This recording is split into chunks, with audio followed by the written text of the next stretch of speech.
compartir esta porción del libro de Romanos. Son pasajes conocidos, muy conocidos por todos nosotros. Y antes de empezar a hablar de ese versículo, quiero hacer dar alguna idea acerca de la carta de los Romanos. ¿Ya? Es un libro interesante dentro de la Biblia. El libro de los Romanos es un tratado teológico, y en las condiciones que el apóstol Pablo la escribe estando preso. Escribe esto, Dios le da esta revelación.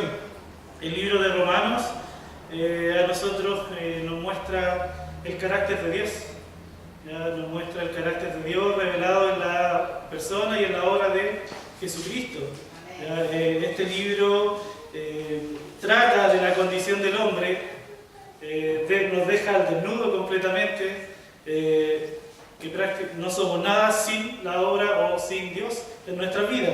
Ya, no hay nada que podamos hacer para que nosotros podamos salvarnos por nosotros mismos. Romanos nos enseña eso, este libro, dentro de la Biblia. Pero también, no tan solamente nos dice la condición del hombre sin Cristo, sino que también nos enseña la condición del hombre ya con Cristo, una vez siendo justificado. El tema central de este libro es la justificación, ya la justicia de Dios revelada a través de Cristo. Ya, obviamente, Cristo es el centro de toda la Biblia, desde el Génesis hasta el Apocalipsis, y en este libro en particular revela la justicia de Dios en medio de la obra de Jesucristo. Eso es más o menos a grandes rasgos de la carta esta a los romanos. Un libro importante, un libro interesante dentro de la historia también. Grandes personajes históricos conocieron al Señor o fueron abiertos sus ojos, fueron transformados al leer porciones de este libro. Por ejemplo, tenemos a San Agustín, ya que él creyó o fue transformada su vida al leer Romanos 13. ¿Ya? O tenemos a otro, Martín Lutero, por ejemplo, al leer ese famoso pasaje en Romanos 1:17, que dice: el justo por la fe vivirá. Y así también tenemos a otros grandes personajes históricos que al leer esta carta, esta porción, son encontrados con el Dios de la Escritura, y su vida no volvió a ser la misma. ¿Ya? Su vida fue cambiada completamente. Y dentro del pasaje que acabamos de leer, es un pasaje interesante porque nos va enseñando qué es lo que es el pecado, cómo se origina y cuáles son las consecuencias. Y eso es lo que hoy quiero compartir con ustedes. El texto decía: por tanto, como el pecado entró en el mundo por un hombre, y por el pecado la muerte, así la muerte pasó a todos los hombres, por cuanto todos pecaron. La primera porción dice: por tanto, como el pecado. Y ahí, cuando leo esa palabra pecado, vemos acá que el escritor Pablo está haciendo referencia a pecado como un todo, ¿cierto? Pecado como un todo no es tan solamente algo. El pecado no es algo que uno hace solamente, sino que el pecado es una condición que tiene el hombre, una condición que tenemos nosotros como humanos. Ya no es tan solamente algo que hacemos, sino algo que nosotros somos, y somos pecadores. Somos pecadores. Ya no es solamente algo que yo hice. Pecado es cualquier desviación de la voluntad revelada de Dios, ya sea no hacer lo que Él ha ordenado o realizar específicamente lo que Él ha prohibido. Pecado es no hacer la voluntad del Señor. Dios ha puesto o ha establecido límites, Dios ha establecido reglas, y es necesario cumplirlas. Y pecado es no hacerlas. Por lo tanto, esa condición o eso que es pecado, nosotros lo tenemos arraigado en nuestra vida, está profundamente en nuestro interior. ¿Ya? Por lo tanto, no tan solamente hacemos pecado, sino que somos pecadores. Y así lo va mencionando este pasaje: por cuanto todos pecaron. La Biblia también menciona que no hay ni un justo, no hay quien haga lo bueno, no hay quien busque a Dios. ¿Ya? Hoy día la idea del pecado está en crisis. ¿Ya? Hay una crisis acerca de este entendimiento, porque se han dado vuelta todas las cosas. A lo bueno le están llamando malo, ¿Y a lo malo le están llamando? Bueno, miren, el relativismo postula que algo es bueno dependiendo del punto de vista con que se vea. ¿Ya? O sea, para alguna persona puede que sí sea pecado algo, pero para otra no. Y estas ideas de pensamiento están muy arraigadas en la sociedad hoy, y eso postula el relativismo. O sea, todo depende de esto. No hay nada que lo rija, solamente depende de mi impresión. Yo creo que eso no es bueno, pero a lo mejor eso no es bueno. Es relativo, no hay algo absoluto. ¿Ya? Mire, el racionalismo también dice que solo existe lo que es razonablemente humano. O sea, si lo puedo explicar, es. Y como no puedo explicar el pecado, por lo tanto, no existe. ¿Ya? Eso está postulando más o menos esta forma o estas ideas de pensamiento. Y el ateísmo va un poco más allá y dice, como Dios no existe, el pecado tampoco existe. No hay quien rija lo que es pecado y lo que no. ¿Ya? Eso es una idea de pensamiento. Y la otra es el hedonismo. El mayor bien de la vida es disfrutar de los placeres de la vida y evitar el dolor. Disfruta la vida, vive la vida loca. Disfruta, pero evita el dolor. Eso es el hedonismo, algo muy egoísta. Disfrutar de los placeres de la vida, dar rienda suelta a mis deseos y a mis pasiones. Más o menos esas 4 ideas de pensamiento acerca del pecado son las que andan o están en este mundo actual. La idea del pecado efectivamente está en crisis. ¿Ya? ¿Qué regula lo que es bueno y lo que es malo? ¿Qué regula esto a la sociedad? Bueno, nosotros en la Biblia claramente, por ser el pueblo evangélico, el pueblo del libro, tenemos nuestra norma. Y ella nos enseña a nosotros y nos dice lo que es bueno y lo que es malo. Ahora, si no consideramos la palabra de Dios como la palabra de Dios, valga la redundancia, estaríamos perdidos. Cada uno haría lo que bien le pareciera. Pero gracias a Dios que tenemos su palabra. Mire, la Escritura dice acerca del pecado, en Romanos 14:23, voy a citar los pasajes, todo lo que no viene de la fe es pecado. ¿Ya? Ahí está dando alguna luz acerca de lo que es el pecado. También dice que saber hacer lo bueno y no hacerlo, también eso es contado como pecado. Si yo sé que algo es bueno, tengo que hacerlo. Y si no lo hago, es pecado. ¿Ya? Eso lo menciona Santiago 4:17. Primera de Juan 3:4 dice quebrantar la ley. Quebrantar la ley de Dios. Eso es pecado. Y primera de Juan 5:17 dice que toda injusticia es pecado. Ahora, donde miremos aquí en la Biblia, nosotros nos vamos a encontrar con muchas cosas que van a apuntar y decir, esto es pecado, esto es lo que no le agrada a Dios, esto es lo que quiere Dios. Y no hacer lo que quiere Dios también nos es contado a nosotros como pecado. ¿Ya? Por lo tanto, al ver eso nosotros, al revisar eso, nos damos cuenta que sí, efectivamente somos pecadores. Porque en algún momento, en alguna etapa de nuestra vida, o constantemente, estamos fallando o desobedeciendo a Dios. Ya sea por omisión, o ya sea por hacerlo con conocimiento de causa. De alguna manera nosotros estamos pecando, ¿ya? Por nuestra condición. Y acá el texto nos revela algo más. Dice, por tanto, como el pecado entró en el mundo por un hombre. Y aquí, bueno, vimos lo que era el pecado. Vemos y entendemos que el pecado no tan solamente es algo, sino también una condición de la cual somos. Pero ¿cómo se origina el pecado? ¿Cómo entra o cómo llego yo a ser pecador? Algunos dicen, mira, los niños son inocentes, nacen sin culpa, podrán decir. Pero la Biblia es clara cuando dice que todos pecaron. ¿Ya? Y para entender esta expresión donde dice entró en el mundo, el pecado entró en el mundo por un hombre, es necesario volver a los orígenes, es necesario volver al Génesis, para que veamos la historia, una conocida historia por todos. En Génesis 1:26 dice, entonces dijo Dios, hagamos al hombre a nuestra imagen, conforme a nuestra semejanza, y señoree en los peces del mar, en las aves de los cielos, en las bestias, en toda la tierra y en todo animal que se arrastra sobre la tierra. Y en el 27 dice, y creó Dios al hombre a su imagen, a imagen de Dios lo creó, varón y hembra lo creó. ¿Qué quiere decir entonces que Dios crea al hombre a su imagen y semejanza? ¿Qué quiere decir esto? Que Dios, el Dios ser, un ser superior, primeramente crea todo, ¿cierto? Entendemos eso. Crea al hombre. El hombre es creación especial.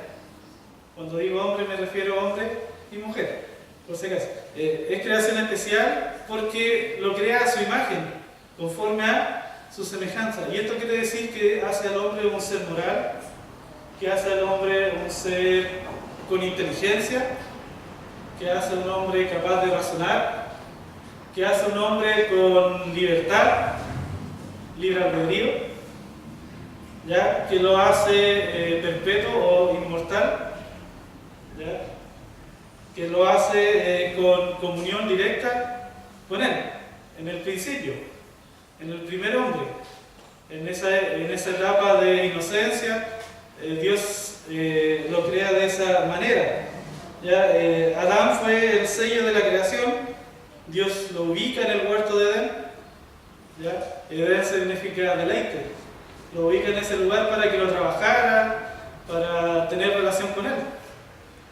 Le da una compañera, como ven, conocemos la historia, crea a Eva, lo dota de inteligencia, Adán es el encargado de ponerle un nombre a los animales, ¿ya? Y tiene comunión con Él. Es una creación especial, porque fue hecha a imagen y a semejanza de Dios. Hagamos al hombre a nuestra imagen, conforme a nuestra semejanza.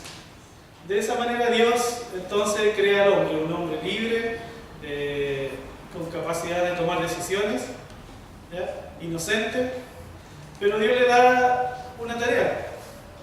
Le dice, de todo árbol del huerto puedes comer, excepto del árbol de la ciencia del bien y del mal. Eso está en Génesis 2, 16, 17. Leemos la porción, dice, y mandó Jehová Dios al hombre diciendo, de todo árbol del huerto podrás comer, mas del árbol de la ciencia del bien y del mal no comerás, porque el día que de él comieres ciertamente morirás. ¿Qué creen ustedes que pasó? Vino el tentador y el hombre pisó el palito. El hombre cayó, desobedece a Dios. El tentador, por lo tanto, logra que el hombre escuche otra palabra, ¿ya? Distinta a lo que Dios le había dicho. Logra hacer eso en el hombre. Logra que el hombre desobedeciera la ley que Dios le había dado completamente. Y logra que éste busque su propio bien. Por lo tanto, luego de esa desobediencia, el hombre cae. Y vienen las consecuencias. Posterior a eso. La primera consecuencia, sus ojos se abrieron. ¿Ya? Ellos se dieron cuenta de que estaban desnudos. Antes de eso, la Biblia es clara y recalca ese hecho de que Adán y Eva estaban desnudos, pero no tenían vergüenza al ver sus cuerpos. Luego de la caída, logran, de alguna manera, bueno, al conocer el bien y el mal, se dan cuenta de que están desnudos y se cuecen trajes. Se hacen trajes para cubrir su desnudez. Por lo tanto, la primera consecuencia del pecado es que sus ojos se abrieron y conocieron el mal, como un ejemplo. Luego de esa, la otra consecuencia que tuvieron, se corta la comunión con Dios. Posterior a la caída, el hombre tenía comunión directamente con el Señor en su estado de inocencia. ¿Ya? No había nada que lo separara de Dios, no había culpa. Pero posterior a la desobediencia, el hombre siente culpa y se esconde de Dios. Cuando Dios lo llama, Adán y Eva estaban escondidos. ¿Ya? El pecado logra que ellos tuvieran miedo de Dios. O sea, las consecuencias se van dando paso a paso. Posterior a eso, la imagen de Dios en el hombre se rompe. ¿Ya? Leíamos ahí en Génesis 1, 26, que Dios crea al hombre a la imagen y semejanza de él, pero esa imagen de Dios se rompe. Todo lo que el hombre haga de ahí para adelante es afectado por el pecado. ¿Ya? Su libertad, este libre albedrío que tenía, de poder acercarse completamente al Señor sin ninguna culpa, sin nada que impidiera, fue afectado por el pecado. De tal manera que el hombre, como habíamos mencionado, tiene miedo, de tal manera que el hombre se esconde, y es más, logra que el hombre impute su culpa a otro. Le dice al Señor cuando Dios le pide explicaciones: la mujer que tú me diste. Luego ahí le pregunta a la mujer y la mujer dice: no, la serpiente me engañó. O sea, las consecuencias del pecado o de esa desobediencia fueron tan terribles que afectaron completamente el ser del hombre. Cuando Dios le dice del árbol de la ciencia del bien y del mal no comerás, porque el día que de él comieres ciertamente morirás. El hombre muere completamente, tanto en lo espiritual, y luego viene la muerte física. Lo espiritual, porque ya no está esa comunión, esa etapa de inocencia, ya no como lo habíamos mencionado. Entonces el hombre dejó de ser inocente, la imagen de Dios se rompe él, el hombre se vuelve egoísta y culpa a los demás. Y desde ahí la tendencia que tiene todo humano a pecar. En Adán nosotros estábamos siendo todos representados, por cuanto todos pecaron. Ahora vamos comprendiendo un poco más. Mencionamos al principio qué es lo que era el pecado, que no era tan solamente lo que yo hacía, sino una condición. Y ahora entendemos por qué nosotros tenemos esa condición desde la caída, desde que Adán desobedece, de ahí en adelante. Además, la Biblia registra el primer hecho violento, después como consecuencia de haber desobedecido a Dios, cuando Caín mata a su hermano Abel. Imagínense, tal es la consecuencia del pecado del hombre que por celo o por egoísmo es capaz de matar a su propio hermano. Es duro esto que podamos comprenderlo. Pero la Biblia, en especial en este libro romano, nos tira al suelo. Porque todos somos pecadores. Estamos todos en la misma línea. No hay ninguna diferencia con las demás personas. Todos hemos pecado. Y como dice Romanos 3:23, por cuanto todos pecaron, están destituidos de la gloria de Dios. No tan solamente que pecamos, sino que hay una condenación para el hombre. El pasaje continúa y dice: por tanto, como el pecado entró en el mundo por un hombre, y por el pecado la muerte, así la muerte pasó a todos los hombres. Ahí está otra de las consecuencias que le habíamos mencionado, es la muerte.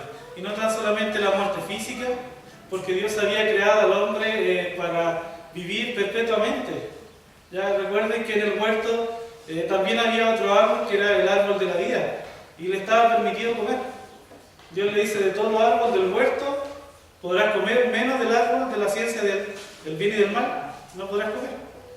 Por lo tanto, el hombre había sido creado para vivir perpetuamente, pero el pecado causa que ésta se rompa. El hombre ya no va a vivir perpetuamente, sino que va a morir. Y una muerte física. Pero también cuando dice: y por el pecado la muerte, así la muerte pasó a todos los hombres. Habla de la muerte espiritual. Mencionamos que una de las consecuencias fue que se corta, se rompe la comunión con Dios. El pecado crea este abismo en que yo estoy separado de Dios. Hay un gran abismo que es imposible que pueda llegar a él. Es imposible. Porque no logro entender lo que es bueno. No logro entender qué es lo que es hacer justicia por la condición de pecado que tengo. La condición de pecado que todos nosotros tenemos. No podemos comprender eso si no hay un milagro en nuestras vidas. Génesis 3:19 dice: con el sudor de tu rostro comerás el pan hasta que vuelvas a la tierra, porque de ella fuiste tomado, pues polvo eres y al polvo volverás. Ahí Dios le estaba diciendo que la condición, tú eres polvo y al polvo vas a volver por las consecuencias, por haber desobedecido mi palabra. En Romanos 6:23 dice, porque la paga del pecado es muerte, mas la dádiva de Dios es vida eterna en Cristo Jesús, Señor nuestro. Porque la paga del pecado es muerte. La forma de poder pagar nuestra condición de pecadores es morir. Por eso yo les mencionaba que sobre el hombre hay una condenación. Y no es una condenación que la dio Dios injustamente, sino que es una condición que nosotros mismos provocamos al ver o al haber desobedecido a Dios. Al haber transgredido la ley de Dios, al haber no considerado a Dios en nuestros caminos. El pecado golpea tan fuerte al hombre que éste muere en todo, muere completamente en lo espiritual y es incapaz de acercarse a Dios. Por lo tanto, necesitamos un intermediario, por lo tanto nosotros necesitamos un milagro. La última porción de este pasaje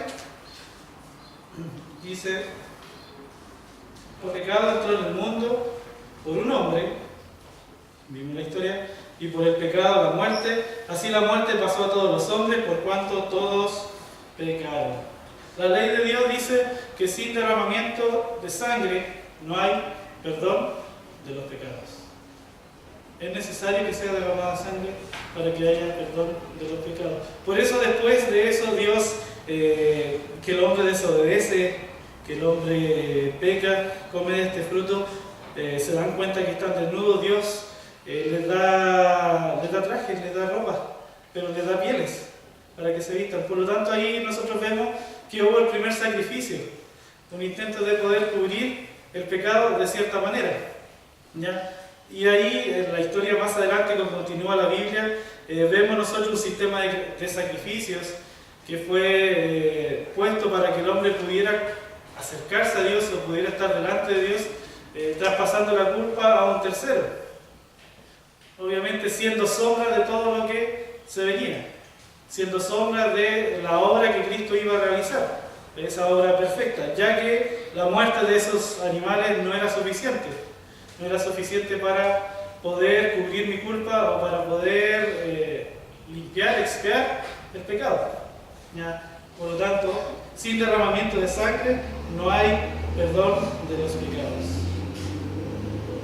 El pecado nos separa de Dios, como habíamos mencionado, y cuando mencionamos que el pecado nos separa de Dios, debemos entender también, como le había mencionado al principio, el carácter de Dios. Si bien es un Dios soberano, es un Dios todopoderoso, es un Dios misericordioso, pero también es un Dios santo, completamente santo, sin mancha, no hay pecado, completamente libre de corrupción. Por lo tanto, al ser un Dios completamente santo, para que nosotros podamos acercarnos a Él debemos ser santos. Pero así en nuestra condición pecadora, en nuestra condición humana, no podemos acercarnos a Dios. No podemos. Necesitamos un milagro. Necesitamos un Salvador. Necesitamos a Jesús. Jesús, quien diera su vida por nosotros, quien pagara por nuestra culpa a un precio muy alto, un precio que jamás íbamos a poder pagar gratuitamente, y nos libra de esa condenación, nos libra de esa culpa, nos libra de la esclavitud del pecado, de tener que nosotros pagar. No teníamos cómo pagar esa deuda. Recuerden, el alma que pecare, esa morirá, porque la paga del pecado es la muerte. No teníamos cómo pagar. Y si muriéramos, aún así no podríamos pagar por nuestro pecado. Pero gracias a Dios que revela su carácter a través de Jesucristo. Viene a esta tierra, toma la forma de hombre, condición humana, y muere por nosotros, tomando nuestro lugar. Ese lugar que nos correspondía a nosotros, Cristo lo toma. Pablo más adelante, en los versículos del mismo capítulo 5, 17, dice: pues si por la transgresión de uno solo reinó la muerte, ahí está haciendo la referencia a esta historia que acabamos de mencionar de Adán. Si por la transgresión de uno solo reinó la muerte, mucho más reinarán en vida por uno solo. Y ahí está haciendo referencia a Jesús. Mira, hermano, no tan solamente quería mencionar acerca de la condición humana, de que somos pecadores. Si dejara hasta ahí el tema, quedaríamos helados, no hay esperanza. ¿Qué podemos hacer? Si bien no podemos hacer nada, tenemos que descansar solamente en la mano de Dios. Mucho más reinarán en vida por uno solo, Jesucristo, los que reciben la abundancia de la gracia, el don de la justicia. Eso está en el 5:17. El 18 dice, así que, como por la transgresión de uno vino la condenación a todos los hombres, de la misma manera por la justicia de uno a todos los hombres la justificación de vida. Y el 19 dice, porque así como por la desobediencia de un hombre los muchos fueron constituidos pecadores, así también por la obediencia de uno los muchos serán constituidos justos.